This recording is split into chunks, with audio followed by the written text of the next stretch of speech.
ਆ ਥੱਲੇ ਫੋਟੋ ਦੇ ਵਿੱਚ ਤੁਹਾਨੂੰ ਇੱਕ ਮੂਰਤੀ ਨਜ਼ਰ ਆ ਰਹੀ ਹੈ ਜੋ ਕਿ ਉਸ ਮਹਾਨ ਸੂਰਮੇ ਦੀ ਹੈ ਜਿਸ ਨੇ ਅਫਗਾਨਾਂ ਨੂੰ ਛਲਵਾਰਾਂ ਪਵਾਈਆਂ।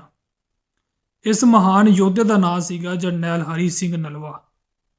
ਜਰਨੈਲ ਹਰੀ ਸਿੰਘ ਨਲਵੇ ਦੀ ਬਹਾਦਰੀ ਨੂੰ ਮੱਦੇਨਜ਼ਰ ਰੱਖਦੇ ਹੋਏ ਮੋੜਕਾ 1 ਫਰਵਰੀ 2026 ਦਰਬਾਰ ਸਾਹਿਬ ਕਰਤਾਰਪੁਰ ਤੇ ਫਕੀਰਖਾਨਾ ਮਿਊਜ਼ੀਅਮ ਗੈਲਰੀ ਵਿੱਚ ਮੂਰਤੀ ਦੀ ਪਰਦਾਕਸ਼ਾਈ ਕੀਤੀ ਗਈ, ਜਿਸ ਵਿੱਚ ਲਹਿੰਦੇ ਪੰਜਾਬ ਦੇ ਨਾਲ ਨਾਲ ਦੇਸਪੂਰਾ ਪੰਜਾਬ ਦੇ ਵਿੱਚੋਂ ਵੀ ਪੰਜਾਬੀਆਂ ਨੇ ਸ਼ਿਰਕਤ ਕੀਤੀ। ਹੁਣ ਇੱਕ ਗਰੁੱਪ ਕ੍ਰੀਏਟ ਹੋਏਗਾ ਜੋ ਕਿ ਇੱਕ ਪ੍ਰੋਪਾਗੰਡਾ ਕਰੇਗਾ ਇਸ ਮੂਰਤੀ ਦੇ ਖਿਲਾਫ, ਇੱਕ ਮਜ਼ਹਬੀ ਕਾਰਡ ਖੇਡੇਗਾ, ਲੋਕਾਂ ਦੇ ਦਿਲਾਂ ਦੇ ਅੰਦਰ ਨਫ਼ਰਤ ਕਰੇਗਾ। ਲੇਕਿਨ ਜਿਵੇਂ ਜਿਵੇਂ ਜਿਵੇਂ ਜਿਵੇਂ ਦਿਨ ਲੰਘਦੇ ਪਏ ਨੇ ਪੰਜਾਬੀ ਆਪਸ ਦੇ ਵਿੱਚ ਜੁੜਦੇ ਪਏ ਨੇ, ਅਤੇ ਜਿਹੜੀ ਅਸੀਂ ਭੁੱਲੀ ਹੋਈ ਸੀਗੀ ਨਾ ਤਰੀਕ ਸਾਡੀ, ਜਿਹੜੇ ਪੰਜਾਬੀਆਂ ਨੇ ਭੁੱਲ ਬੈਠੇ ਸੀਗੇ, ਉਹ ਦੁਬਾਰਾ ਤੋਂ ਫਿਰ ਜ਼ਿੰਦਾ ਹੋ ਰਹੀ ਹੈ।